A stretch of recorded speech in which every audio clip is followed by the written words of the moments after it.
I've been eating this type of shit all my life. I look better than any of you dads.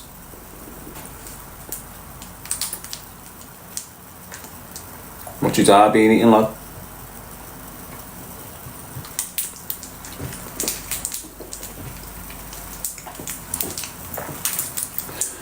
How many times have you seen me eating the good stuff?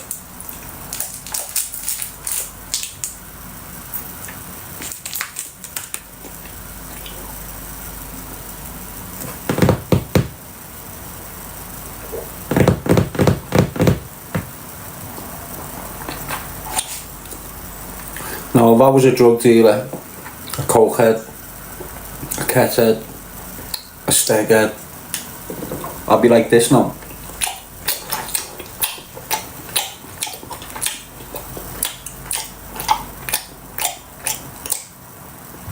But I'm none of them.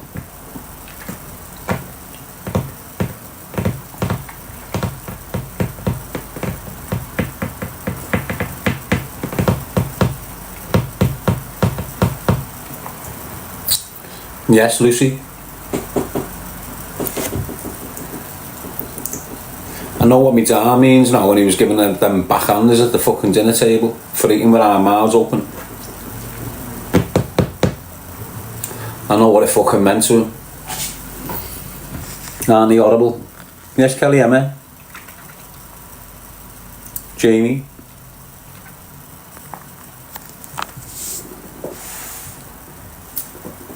Aren't they horrible, eh? Knobheads. Knobhead's horrible. You know that type of knobhead, don't you? Everyone's got one. Well, women haven't. Well, some. Well, anyway, everyone's got one of them dickheads who buys a fucking Haribo and over exaggerates how lovely they are. The worst jellies in the fucking world. And you've got a helmet. These are the best. Shut up. You're not getting past fruit pastels, lad. For flavour, for substance, for, consistency, fruit pastels. Yes, Charlie, Wendy Woo, C-Faz, Mandy P. I love jelly watermelon and fizzy. They're the best, says Donna. Starburst, says D. Shoots. Oh, we're going in now. Why not shout? April fruits. Jamie would have to come in with the shit ones, wouldn't you? Wine gums.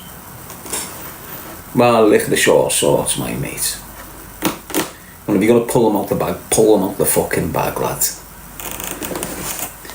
Start coming in with the shittest ones, lad. Fucking wine gums. You don't even get wine in the cunts no more, do you? Did you ever get wine in them? Or was that just like something?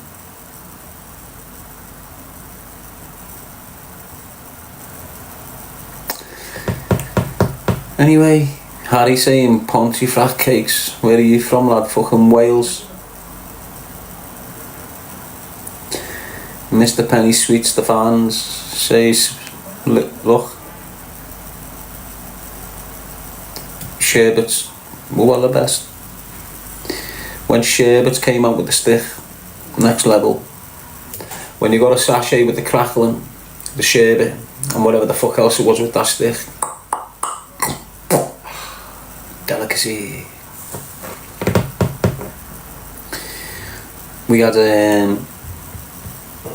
timeouts. Blue ribbon.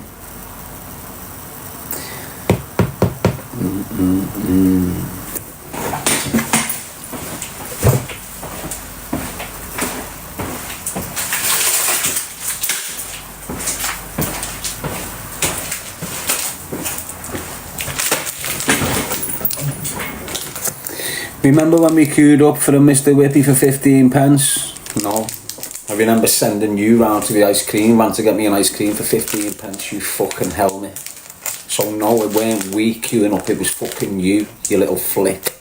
Get down there, I'll get me some skin and biff. I'll give you half a joint.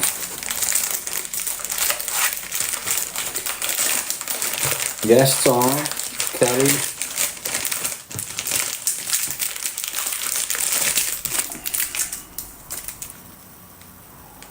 Time out. Like a modern day version of the Blue Ribbon. I reckon they taste the same. I'll let you know in a bit. Oh.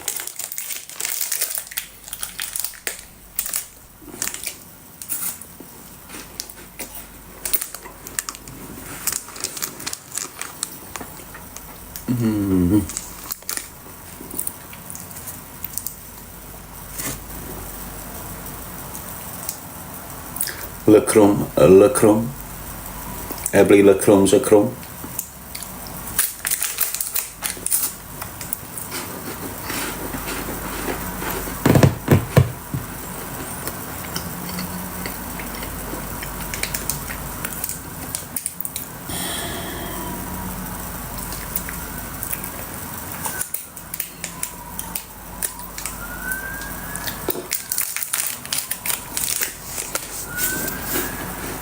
How are you, Sally?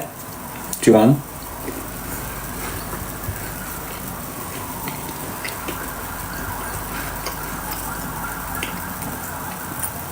Charlie's craving chocky now. Where are you from, Charlie? Chocky. Got to do a comparison.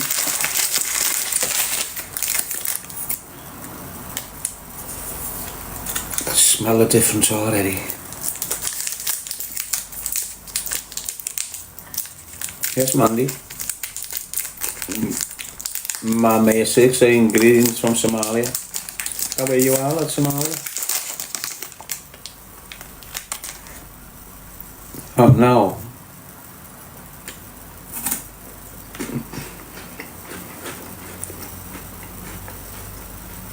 A lot tougher.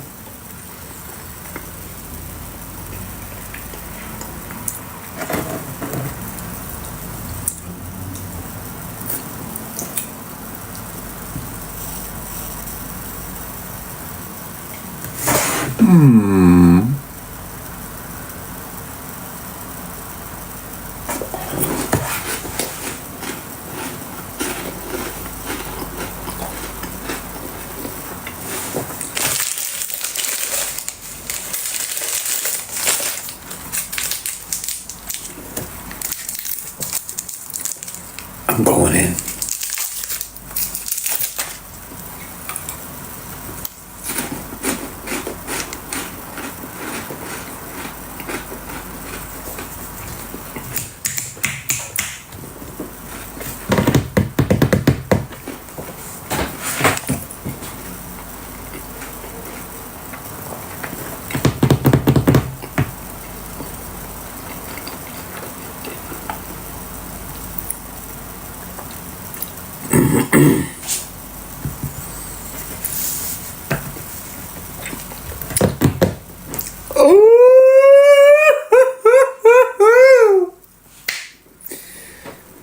Got me on the spot, that did, peeps.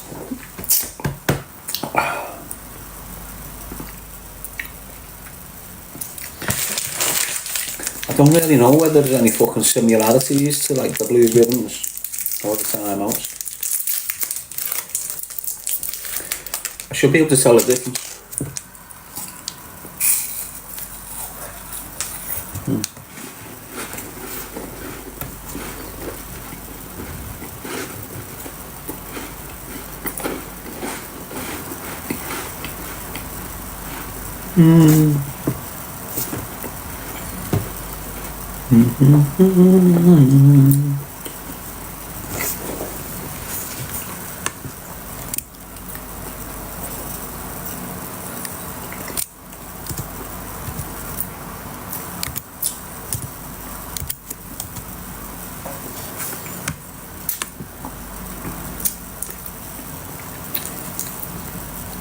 How to turn a chilly 10 degree room into a comfortable 23 degrees in 90 seconds.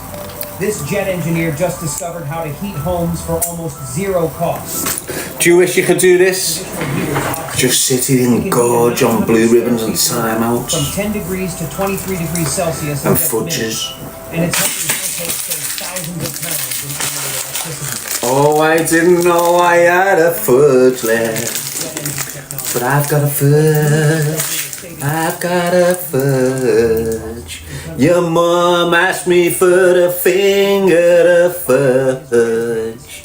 I give you my fudge, a finger of fudge. Your mom liked the way the finger of fudge felt. It made your mother melt, the finger of fudge. Ask your mad about a finger of fudge, lad. Trust me, she'll know what I'm on about. She defo knows. To a comfortable 23 degrees Celsius in under 90 seconds, all while using 90% less energy than regular home heaters. After a video of that demonstration went viral, oh no! Quickly lined up, and when one investor the sugar, the sugar's got my blood sprinting after your mother, and chose to partner with top engineers to improve his prototype. After a year of research, oh shut up, you little bifter. Look at you, nature forever. You look like a bifter, lad. You look like a rollie without a roach in it. Telling you, lads. What happened to you, kid? Who do you look like, your man or your dad? Fucking little cretin. Using room heater is simple. Just plug it into any power outlet. Adjust the temperature. You're coming here getting cheeky, lad, because you got a tight t-shirt on and moves. Oh, dace your shoe, lad. No shame, have you? It's what's going wrong in society. You've got lads with bigger moves than your fucking man bouncing around with t-shirts on like Freddie Mercury. Fucking helmets, aren't they? He has since tripled the production and is offering a 60% welcome back sale for anyone who orders it within the next 20 Gonna make a sandwich. This is a great deal, and it might be taken down any time, so it's best to act now. And to separate Luna heater from you're a savage. I'm not, lad. How dare you label me with that name? I'm a G. I'm a real G. G-double-E-E. Don't fuck with me, Darren. G-double-E-E. Yeah, that can rhyme, kid. I can rhyme, you know. I can do that shit, kid. Just making a chocolate sandwich, right? Fudge la bar. Darren G's Fudge la bar.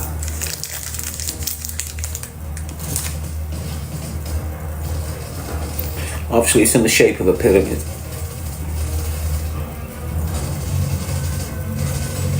It's all pyramid stuff these days, you know what I'm saying?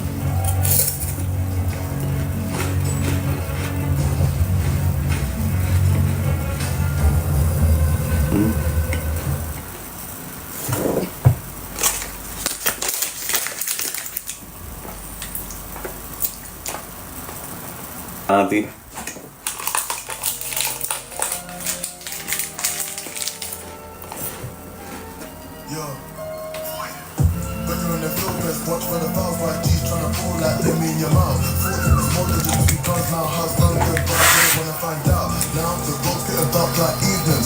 Sounds like a shit rapper from London, him, don't he?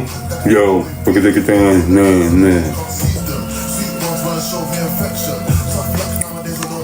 No wonder the kids are going sick all that low value. No matter if it's 10 years down the line or 20 years down the line, they can bring new names out for it. CrossFit, Hydro, this, that.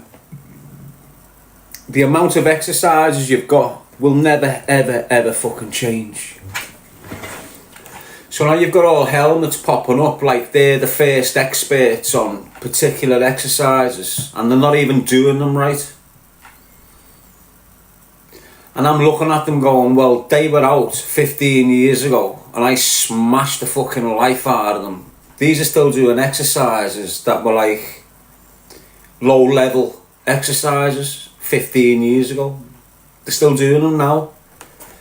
Nothing's changed at all. You know what comes after kettlebells? You know what shows its head again after kettlebells? Have a guess. Dumbbells. So obviously what's going on now is you've got a craze with all these people with kettlebells again. It'll die down, and then you'll have people doing madness with dumbbells. So what I'm trying to say is the cycle. So see, your kids are getting exactly what we were given when we were kids. That's the point I'm making.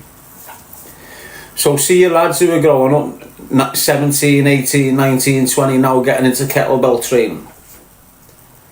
It's exactly the same back then for us.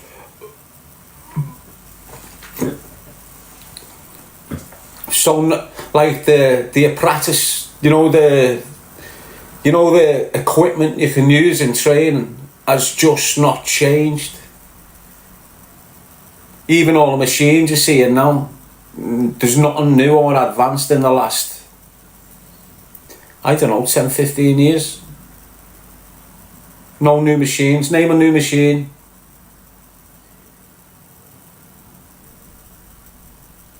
You can you? That's what I'm saying, lads. It's just like there's no advance from where we're at because we're not being allowed to advance.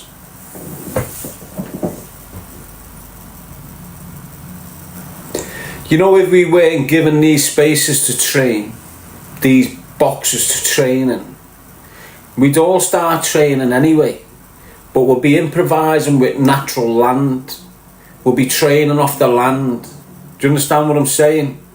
But because we're given these boxes with a set of instruments in, and we're only allowed to use these instruments in these boxes, well then you only develop a certain range of skills, and they're all deliberate. Do you understand what I mean? It's like anything, isn't it? Yeah, look what they've done to boxing. Done exactly the same with boxing like they done with mechanics, plastering, roofing, gardening. They made qualifications for them. So now look at the legend Ricky Hatton. I think he was the first to start it off, weren't he? But he started like a school for boxing, didn't he? And he would get trainers in this school, and all them trainers would be taught to that level. So now if there's 1,000 trainers taught to Ricky Hatton's level, his qualification level, you need to take this to get to this bar, and then you've passed. They've gone out to the big wide world of boxing, and they're probably coaching loads of people to a level of boxing. Now without the coaches, the kids are going to box, but they're going to escalate through this level. Why? Because it's intelligence, it never stops. Intelligence gets better and better and better and better. That's why you're seeing kids now, and you think, wow, these kids are fucking great, but by the time they're 20, they've been dumbed down and dunced up a little bit. Still boss on the ball, but the system's... Every generation's a new breed of intelligence, but we get drummed down, and we're allowing our new breed of intelligence. Look how bright and how fast and sharp and articulate the kids are now. 2, 3, 4, 5, 6. Look at them. On it, aren't they? The system numbs that shit down, and we allow it. Then they go into this block, which is school, and then they're taught to a level of qualification. So every kid, say you've got a 15-year-old in this maths and English class there, every one of them are taught to this level, and they all need to get this qualification. And when they get to this qualification, they've passed and they don't need to do maths no more. You've got enough maths. But if that qualification wasn't there, the mind on the kid would just carry on with maths and go through mad fucking calculations and all mad shit going on up there somewhere. But the school stops it. Bang. Same with your art. When your kids are being artists, they're all going in these art classes and getting taught how to spin the brush up this way and bring it down that way and do this for the water. So now, every piece of art you're seeing off these kids down there, it's fucking all the same. It's all the same. Why? Because they got taught to a level. I normally use like the mechanics and the plastering and all this. The mechanic under the engine since he was 6 up to the age of 34, best mechanic on your street. All of a sudden now they brought qualifications out, bang, he can't even have a shop. If he does, he's breaking the law. Why? Because you need a qualification from school, and if you haven't got it, you can't open a shop. So this kid who knew everything about a car, any car, every car, or whatever it was, came to him, he fixed it. Now you've got all these mechanics in college getting taught a specific way how to change that battery. Simple thing, change the battery. If you never got learned how to change that battery in a classroom, you would have 6 ways of turning that battery on or getting it back on to power your car up. But because your kid got taught and learned in a box how to change a battery, he stopped on the motorway and all he knows how to do is change a fucking battery.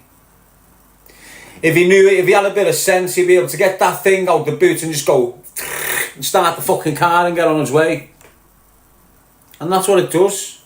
It numbs us all down.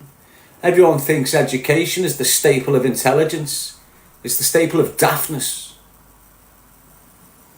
It is, straight up, like, education makes us daft.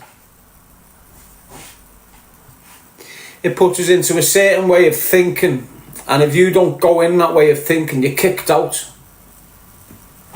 Everyone else that can be conditioned into this fucking school system, which makes you dumb, doesn't make you intelligent, makes you dumb. Intelligence comes from learning, not being taught. That's a curriculum, being taught. It's not a life lesson. A life lesson you learn in life. You learn on the playground in school and you are taught in the classroom at school. It's 2 different dynamics. If I sit you in this room and chat shit to you and make you read similar shit and make you understand the similar shit, and for years, you're going to understand complete shit for the rest of your life, aren't you? If I'm stood here telling you this is how it is, you need to learn this and this is how you're going to learn it, and if you don't learn it the first time, you're going to repeat it till you've got it. And now you're repetitively doing this shit for a couple of years. Now you've got the qualification. But the kid on the playground, who's on the playground suffering bullying, suffering discrimination because of his skin colour, suffering group packs and gangs and this, that and this, that. He's learning life. You can't be taught life. You've got to learn it. You can be taught anything in a book. Why? Because it's known, it's well rehearsed. Life's not. That's why they can't teach you it. You're going to learn in life every step you fucking take on your own.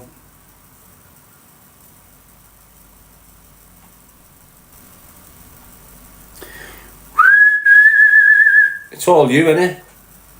It's all back on you, like. All of us. Everything I'm going through now is back on me.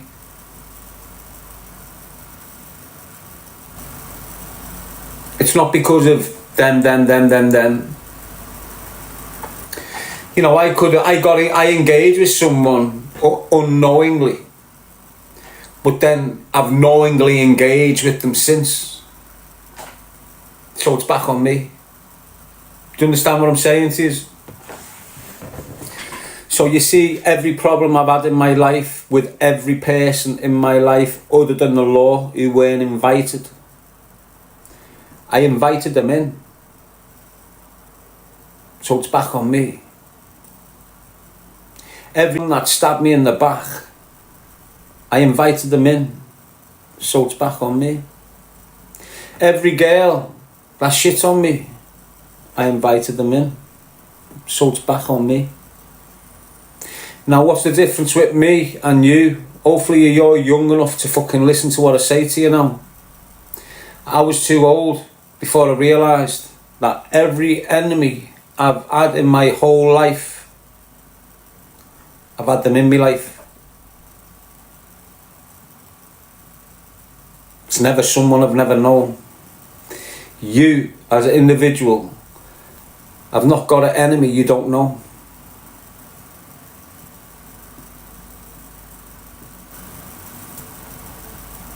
You haven't got an enemy you don't know. You might have haters and people that are envious and jealous. They're not enemies. Enemies you've had in your life and you brought them in. Doesn't matter how they got in, you let them in. Do you understand what I'm saying? So you, as a 16-year-old kid, let me tell you this. The less people you associate with and call friends, the less enemies you've got in your adult life. Fact, mate. The less people you let into your life under the preference of associates or friends, girlfriends, whatever, the less enemies you've got later on in life. And that's just a fact that. No one will probably tell you that because they don't understand where I'm coming from. But I'm telling you now, you ask any adult who's got a fucking brain and they'll tell you straight. Everyone that's harmed me, everyone that's hurt me, everyone that stabbed me in the back or said mad shit about me or come back later on, I've had them in my life as a kid. So everyone you see targeting me now, they've been in my life. I've had them in my life. Mad, innit? Same with all yous though. Yes, Wendy. It's going to be the same with every one of yous, young lads, young girls. Them people that you're calling associates now and friends now and boyfriend or girlfriend, they're the ones that's going to come back later and damage your process. The best thing you can do is don't have too many of them. Don't go through your life having all these associates and these friends. Don't just let anyone in your fucking life. Don't let no. You know when you start mixing in a little group, they're in your life there. And you might only been with them for a few months or something, but they've been in your life and you let them in. Doesn't matter if you went on them and started mixing with them. Once you've opened up to them with your, like, whatever, you've let them in. And they appear later on, either good or bad. You know that show where they say, so look, I'm a firm believer in this because it's happened to me loads of times. Whoever you argue with, you will meet again. So you know when you're in jail, it's just like the country. The country is a very, very small place. For some reason you think it's fucking huge. The country's small, mate. The only reason it looks huge is because you haven't moved off your estate yet. The country's small. And if you create look, you know when you're in jail, I've had conflict with some kid who was 16 and then seeing him again when I was 10 years later, 26.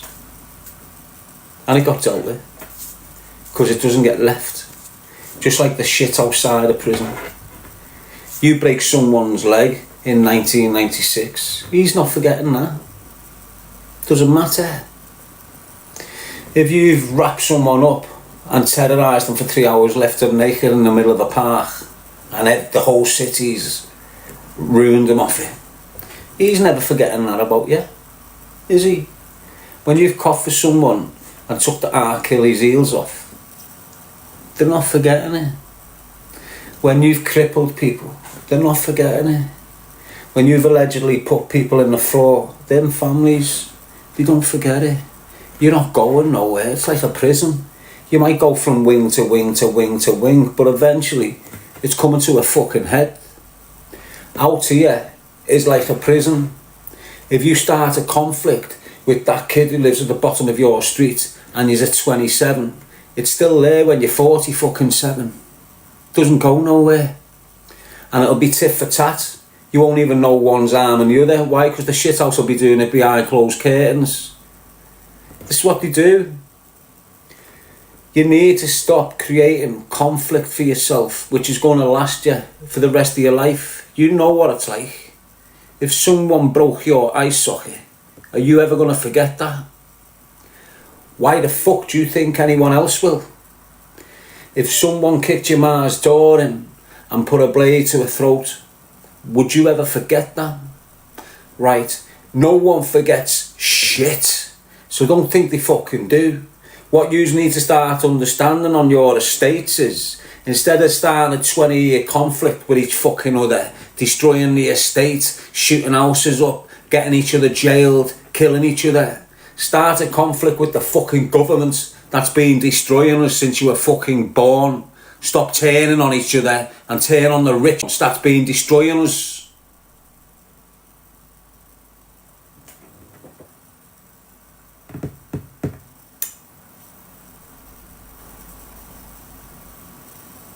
Doesn't matter what your estate is. Stop making enemies of your own people and understand who the real fucking enemy is. It's diabolical that you can't see what we're doing. I was a part of it. You know, you're hitting this mindset, the money machine. Can't have him taking the piss. He'll take the piss down there. Can't have them standing on our toes. Fuck that.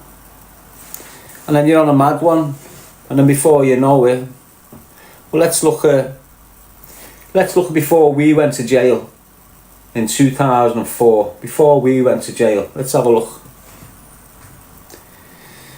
Before we started like telling people how it was, you had certain firms.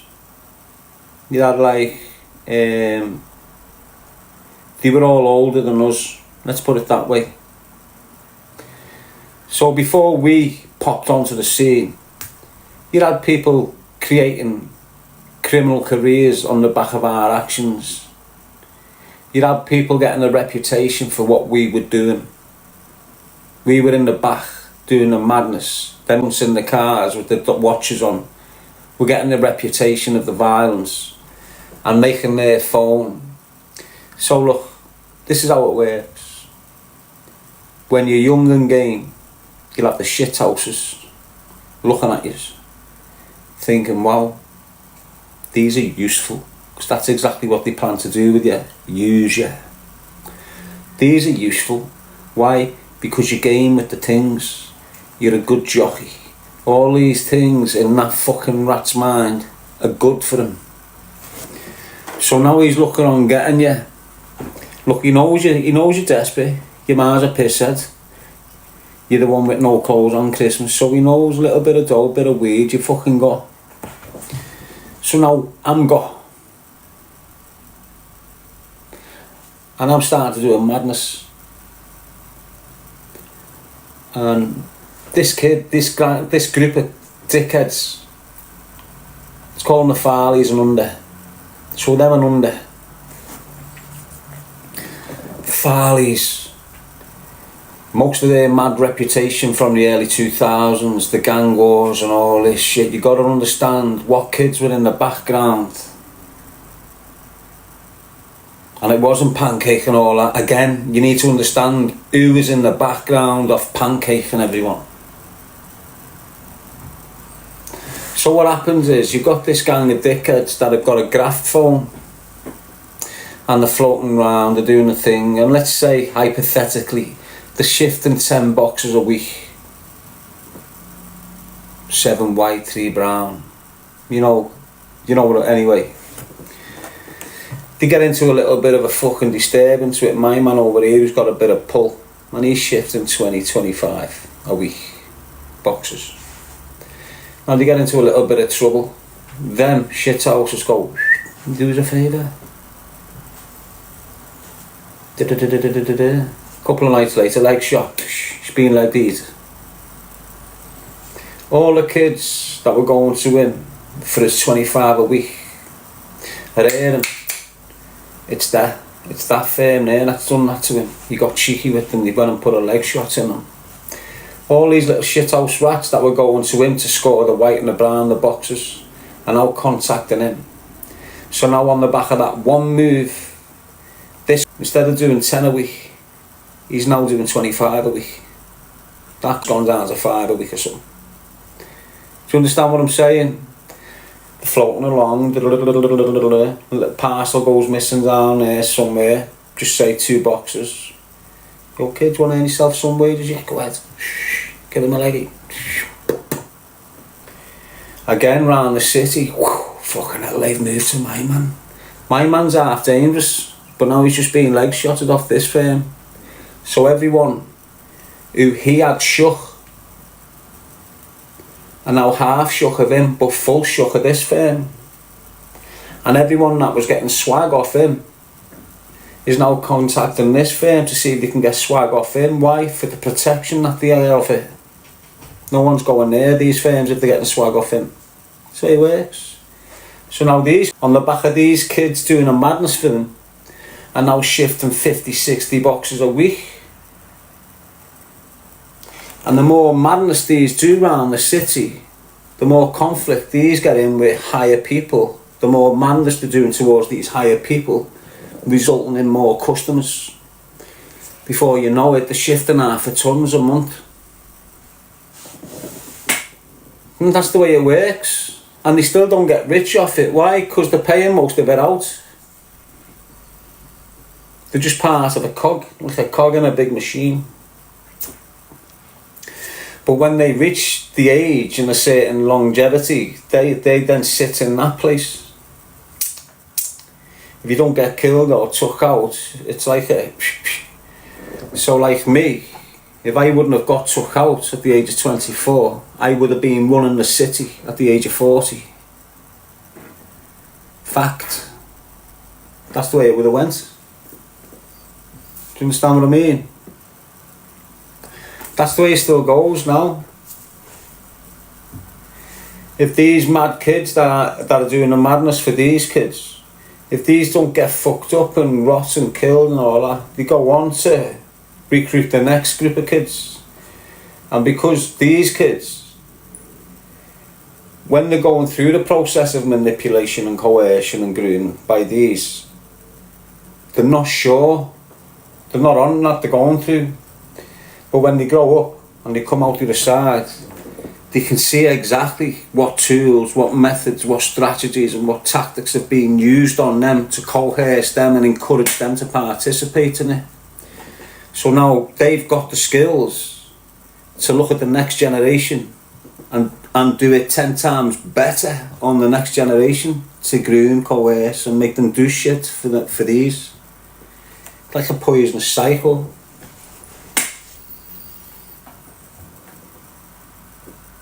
That's what it's like. So you've got the victim becoming a victimizer all the time. So when you see half of these kids getting slammed and you go, "Whoa, he's a fucking naughty gangster," in, yeah, but he was a victim when he was 15. And he has done loads of jail and all mad shit before you've become aware of him at this level. You know, he's put a shift in before he's being placed here and got this fucking, this notoriety.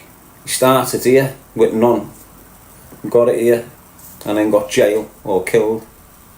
And it's the same with all of them, basically. Especially these days when they're trying to remove cash from society. All these drug dealers are prime targets. What do they want you to do? They want you to all panic, put your money into crypto. So they want you to sell most of your properties. Why? Because it's all getting took from you. They want you to get rid of most of your jewellery. Why? Because it's getting took when your door gets kicked in. They want you to remove all the valuables around you. Get your cash in so you feel you're safe. Put it into crypto so you feel it's even safer. And once they know how much cash is in circulation. Why? Because they produce the fucking cash. They put the cash into circulation. They know exactly how much cash is in and out the fucking country. They know how much is here. So they know once they've got a certain recovery rate in, there's only this much, and they can just go outlaw it. See, what they've been doing in the last 20 years is most criminals used to bury the cash. So say you had a criminal in 1996 and he was a millionaire, multi. It was easy then to just bury your cash. So he'd have like £1 million in a garden somewhere, but it'll be a £20 note from 1995. And he'd get jail in 97.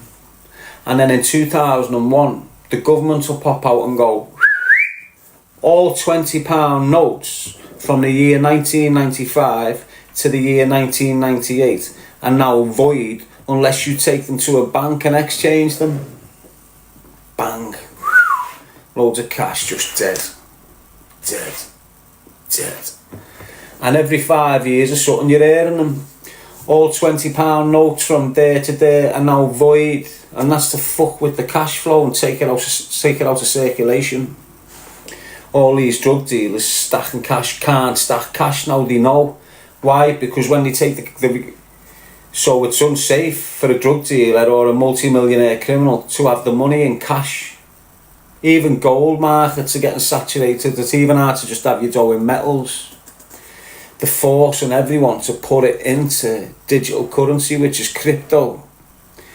And I've told you this the other month, what they've done to secure the minds of these criminals with crypto is they've bigged it up and then put it out there like it's going to crash and everyone's going to lose their money. So the big criminals that were thinking, fuck that, it's dodgy, I'm not putting my dough in that, there's something will go wrong with that. Once they've had this scare, oh shit, I told you, look. But then it hasn't crashed, it's recovered and gone better. And all these people that had crypto have got more on top of it. Well, then these that were a bit cagey with the cash are now thinking, fucking hell, he's just doubled his dough there. So it's got them thinking, shall I put all my dough into crypto? Shall I just get everything at risk and put it all in crypto so it's not at risk? And this is what they're making you think. All these watches, cars, all this is risky with your dough. Put it in crypto, they can't touch it, they can't get at it. And this is what everyone's fucking thinking now. So they're all running in, putting everything into crypto, believing if I've got this, no one else gets it, it's end of. That's what they all fucking believe, like soft. So again, second scare crypto, it's gonna crash. Doesn't, goes through the roof, everyone's prophetising off it, fucking hell. He's doubled his dough. You haven't doubled your dough. You've just had some non-substantial figure added to your figure. It's not like you've had 50 grand cash and all of a sudden now you've got 100 grand cash. You had a load of numbers and the numbers have doubled. If you want to take your stash out of that fucking calculator there, where is it?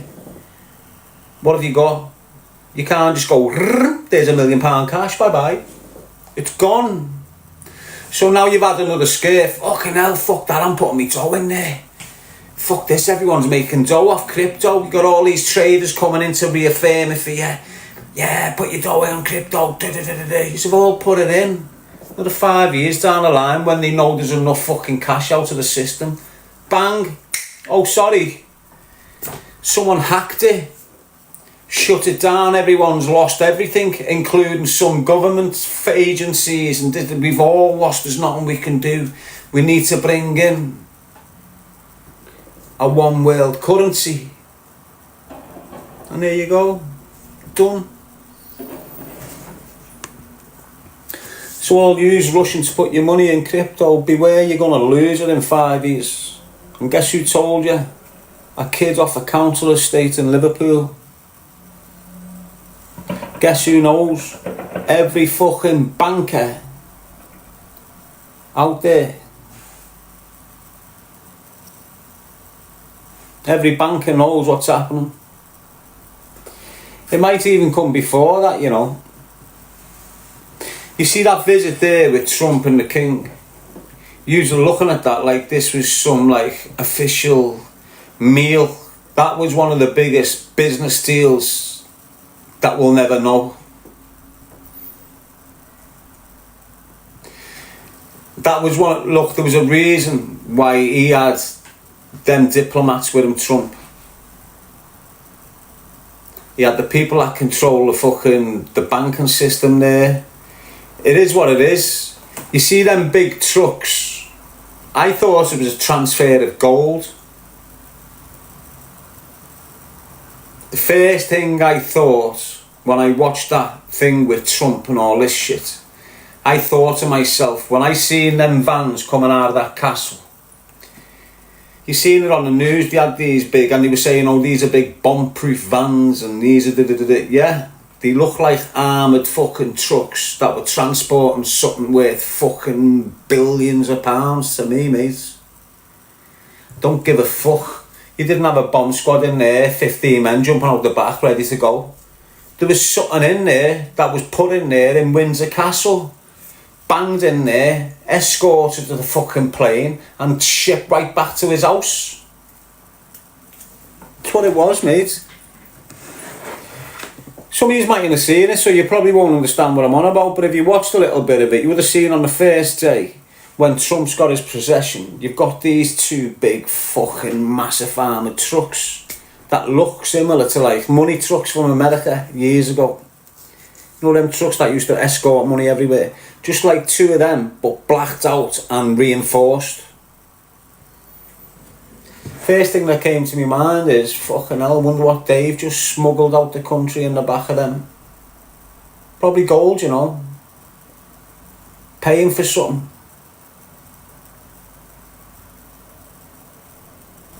Look at the cars he came in to see the King.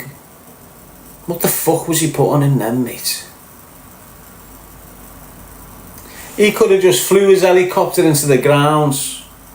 He could have landed at the airport, right? He could have landed at whatever airport, Stansted was it?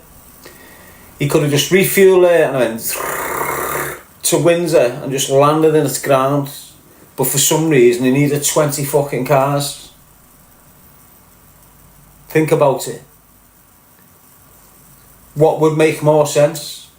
Got a helipad in Windsor. He can have it all sealed off, couldn't he? So I go through this big mad thing through London with all these reinforced big heavy cars, mate. I know it sounds a bit far-fetched, doesn't it? Yes, guys, it sounds a bit far-fetched what I'm saying, but just think about it, mate. It's right under your fucking noses what they're doing. Under your fucking noses. They're doing it Plato. We think all these visits are to do with like fucking whatever it's meant to be. These are big meetings on big things that's going to happen in the next few months. You know what I was thinking as well? You know the way I keep on telling you, the government sort of like gets put up for tender, and then you've got these corporations all bidding to get the contract on the government. So look, you know when the next election is? That's the government getting put up for tender, meaning you're going to have 4 corporations trying their hardest to get the contract for the next 4 years. So then 4 corporations is the Reform Party, Conservative Party, Labour Party and the Green Party or the Lib Dems. They're corporations. The government, the country's contracts go up for tender in 4 years. You'll have Labour all screaming at you for your votes. Why? Because that's how they secure the contract for 4 years. and take control of everything in the country for 4 years. What I was thinking today was, that meeting there, this is what happened in my mind, that meeting there with Trump and that king for them 3 days, that was different.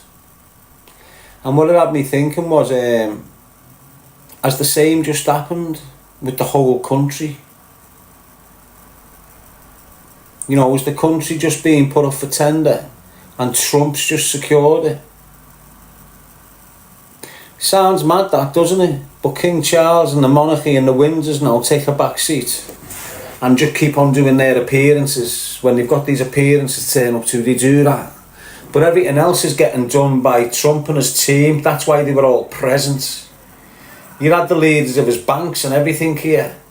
You know, it was like they were all... It's like... I feel something heavy has just went down in 3 days there. I reckon them big massive vans were there to transport something very important back to America with Trump. Don't know what the fuck it is. I feel now you're going to see Starmer get fucked off. You're going to see Sadiq Khan get fucked off. And you're going to see some serious change in the UK in the next 12 months on the back of what Trump's just took responsibility of. That's what I feel. I feel now Prince Charles has took a back seat, give everything to Trump on a plate for the next so many years and went, go on then. Now he's going to start unfolding mad shit in this country. If you look at the last speech where he's done with this Starmer, you can see he's just, it's like he's being told and reassured, don't worry, you've got it boxed. And when he's saying to Starmer, I don't agree with you on that, I don't agree with you on that, he wouldn't, never have said that in the last meeting. That's him reassured of the king or whatever's gone on behind closed doors. You got someone saying FK Islam. It's not about fuck Islam, lad, is it? Hey. But fuck the rich, mate. Fuck the rich and famous. That's what you should be shouting, lads. And them rich and famous can be Muslims or Christians or Jews. I guarantee you they're all sat round the same table discussing how we're killing each other. Why? Because of dickheads like you. Dumb motherfuckers.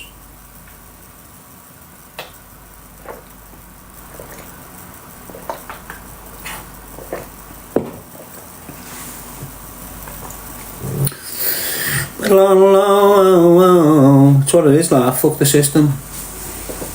That's what you should be thinking. Not fuck that fella who lives at the bottom of your street because his skin colour's different. We've had all that years ago. Don't let them drag us back there. We've had all that, we're still getting it now. Why? You got dickheads like Tommy Robinson inflaming shit, making minority people, they're not even minority, they're the population.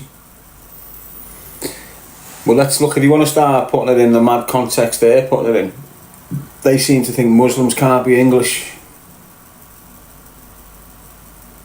don't they?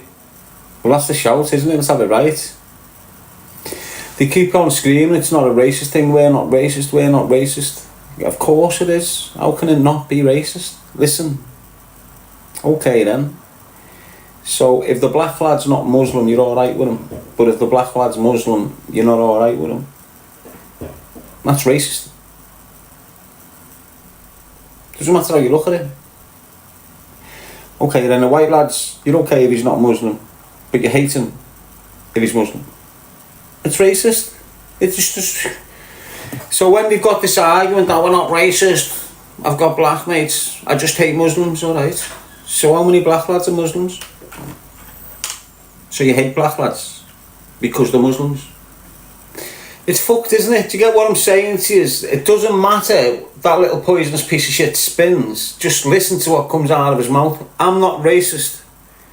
We just can't tolerate Islam. Now when you look at Islam, look, depending where you go, depending on what Islam looks like, if you go to mixed race areas, if you go to Granby Street or Yardley in Birmingham or places like this where the community's mixed race, you have got Asian, black and white and every colour under the sun you've got as Muslims. So how are you not being racist if you're targeting Muslims? It's fact, isn't it? So anyway, fuck them. Let's not get on that subject because everyone gets upset when I start telling the truth about Robinson. All I've ever done is told the truth about him. Always only ever told the truth about him, you know. Always. Weren't me that just started targeting him. Don't you ever fucking forget that, mate. I've always had that inclination with him in English. And they were basically the circles I tapped out of. When I stopped doing podcasts with English and that, over whatever was going on with the Kinahans and all that, that circle that he was involved in, that's what I tapped out of, basically. That right-wing shit. It's so easy to get lost in there as well, though, people. Especially when you're a loner. You know, depending on what algorithm's coming through your phone, depending on what room you end up in eventually, your mindset, if you're not able, if you're not strong enough to snap yourself out of certain mindsets, you're going to get lost in them for time. I know how easy it is, why? Because I've swayed in and out. I think that's what you do anyway. But with me, I'm broadcasting everything I'm going through. Yous aren't. So when your mind's going a little bit scatty here and a little bit scatty there, no one's seeing it. You've got it well hidden.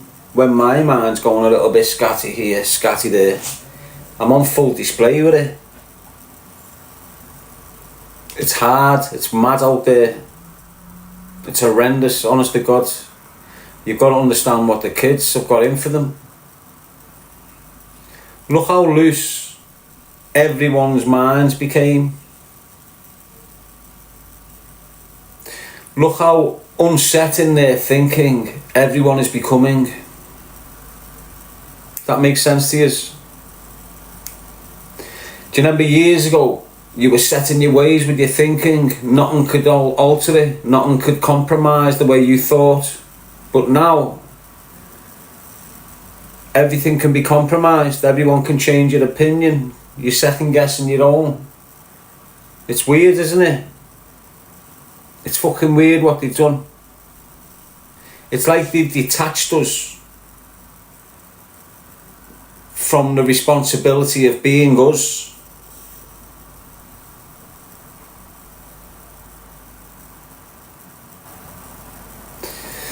Anyway, some saying the phones. I'm saying drugs.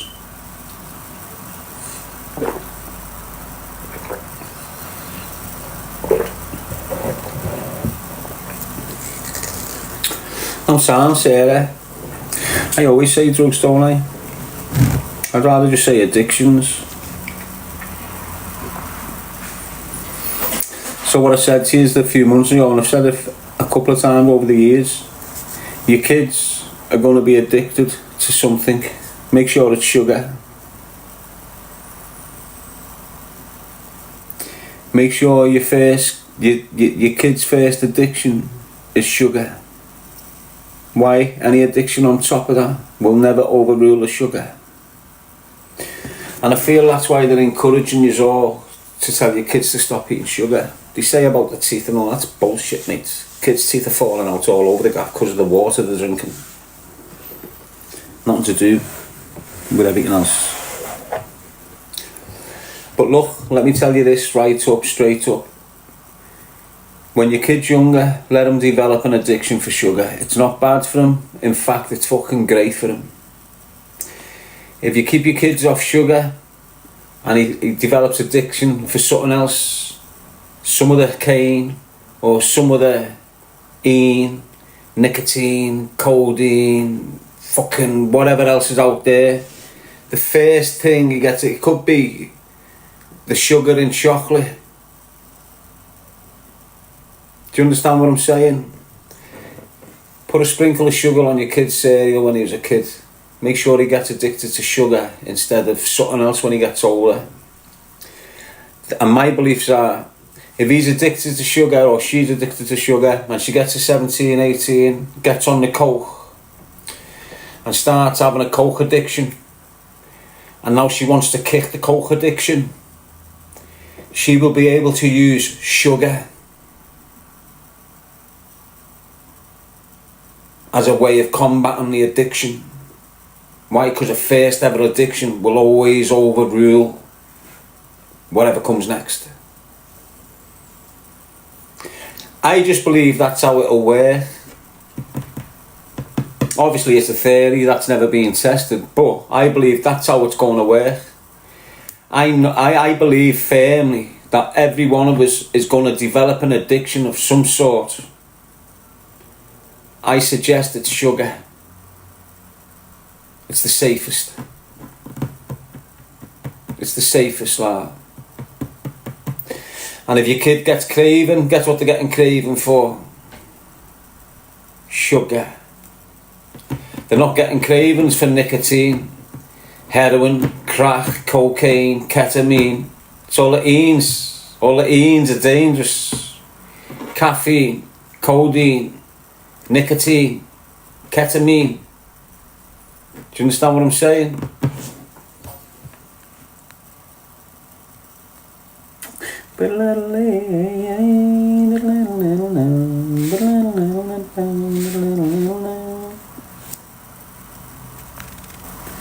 So it's all the fucking I'm naming some mad trigger words there, aren't I? Surprised they haven't been kicked off, to be honest.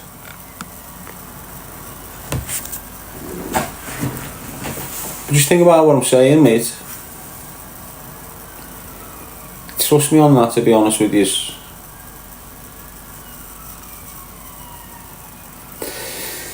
You know, if you've got a boyfriend who's on spice or some horrendous shit like that, and you see him comatose off it, give him sugar. Give him sugar. Knowing you've got a lad and he's fucking monged, it's because his blood sugar levels have dropped.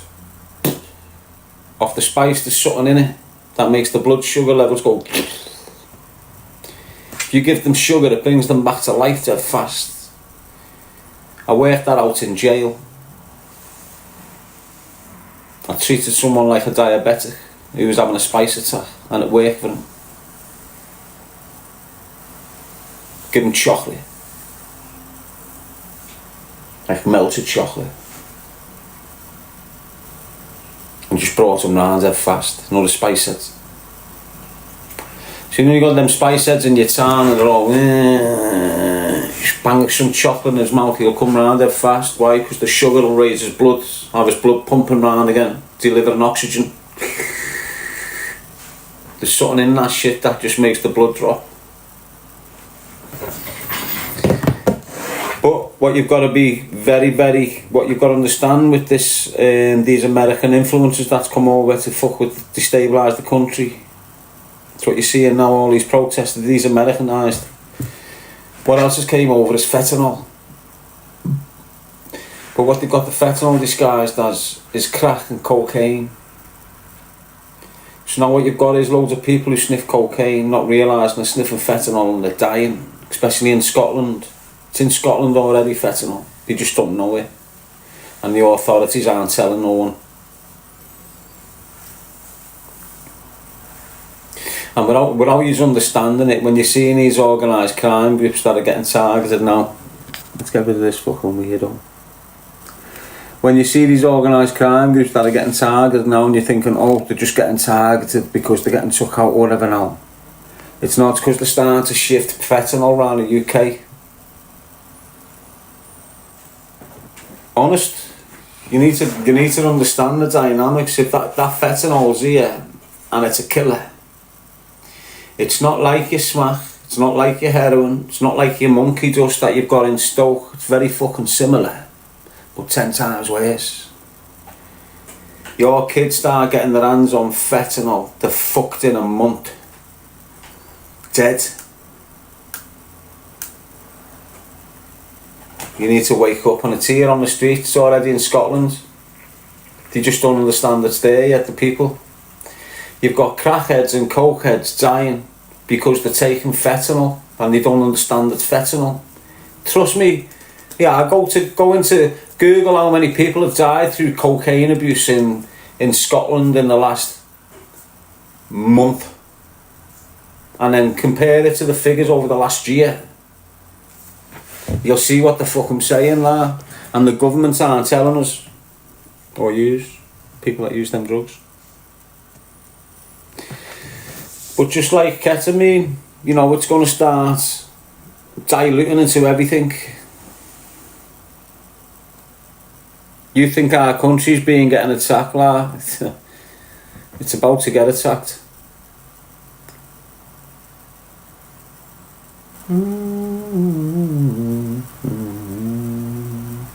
You know what's another strong indication that Starmer's getting kicked out of power?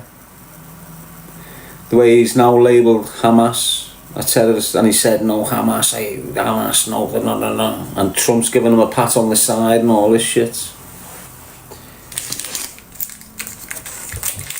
That was more, that I told you what, that was like a big fucking change of power, that people. That was a change of power, that.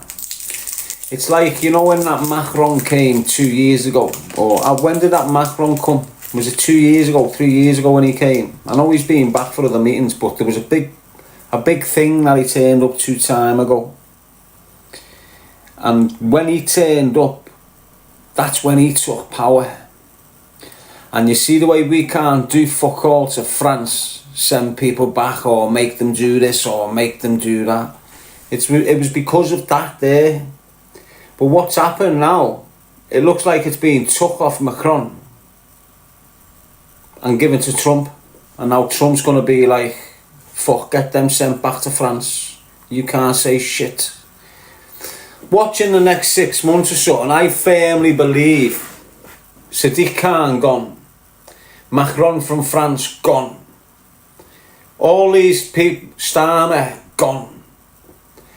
New election right out there for Starmer's absence. I'm telling you, it's all going to change now on the back of that meeting with the King. Defo. Them 2 trucks had something very fucking valuable in. Perhaps I shouldn't be eating any more chocolate tonight. Perhaps I could turn into a vampire and appear at the bottom of your bed, wanting to suck the blood out of your neck.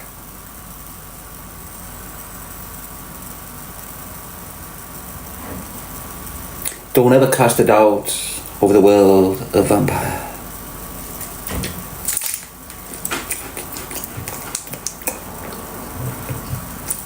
Have you ever tasted blood? I have. Obviously, you've all tasted your own blood. No. Have you not tasted your own blood? Have you never cut your knuckle and sucked on the blood till it stopped bleeding? Or is that just me?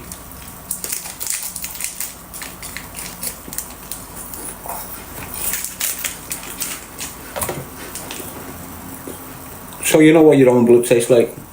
Do you know what next humans taste like?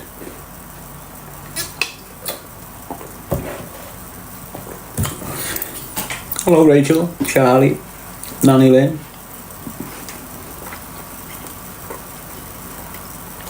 What else do you all use know what next blood tastes like? How are you, Aaron? So all you have tasted someone else's blood? Aiden? Can't milk the best, says Angel. This is super nutrition protein milk. A different.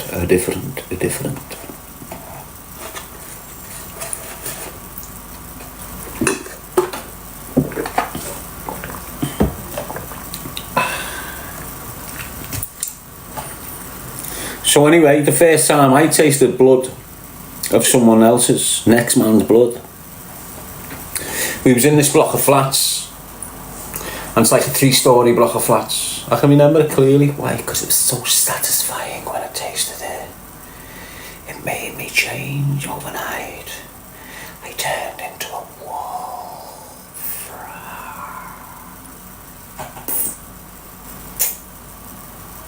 Anyway, we had these 3 flights of stairs, and we always used to stand in them when it was raining. And you'd have this lad called Mick Gallagher, used to live in Goldie Street years ago. And we all used to stand in this block of flats. And what Mick's done is, where the stairs are, the top stair, you'd have like the balcony to the other stair, and he's jumped, smacked his fod on the thing, and fucking fell at the bottom stairs and then got up. And I went, he had a big cut right between his eyes here. And I don't know what came over me. I just went, get a taste of that. Latched on it, sucked on it for a little sec.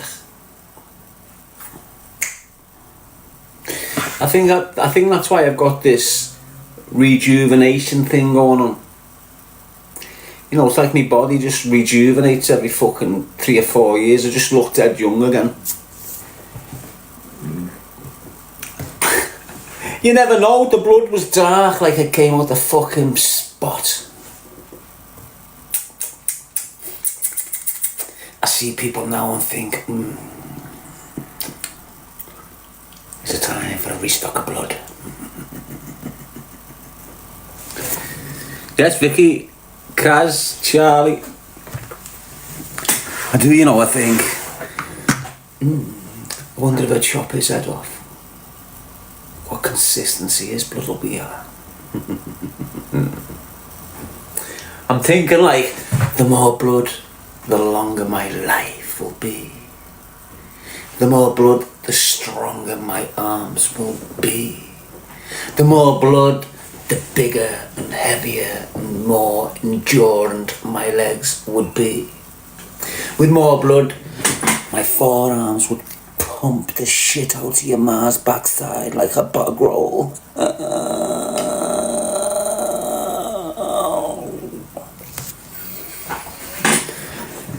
Fuck, we're a vampire, alright. We're next fucking level. We'll appear from nowhere.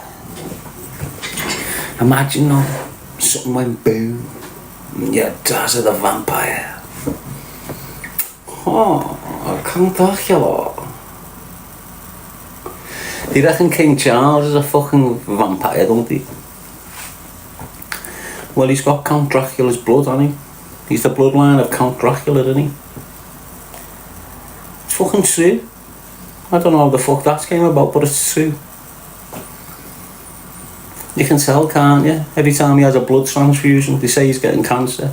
And then all of a sudden he's running around fucking Windsor like he's just fucking had a new set of legs put on him. Innit? He's just had 10 buckets of blood. Fucking completely redone him. Have you seen the photos he's had it done him? So he's not hiding it, is he? Big Count Dracula picture in red, fucking big collars on. He fucking is what he is, isn't he? That castle. You know if you didn't have all this water around us and all that, that'd be a hill like Movammer, that castle. Do you understand what I'm saying to you? See, at the moment now, right, you're on this plot, you're on this land, and then about 12 foot down, you just got water everywhere, right? You know, if that water was gone, that land would continue like a mountain. So if you were looking at Windsor, it would be proper fucking high up. Do you understand what I'm saying? We'd be right down there. But because of all this water and this new level of fucking land that we stand on now, it looks dead close to us, doesn't it? Like there, right there. When in reality, it's at the top of a fucking big, massive hill. But the water hides that fact from us. How are you, Lady Lynn?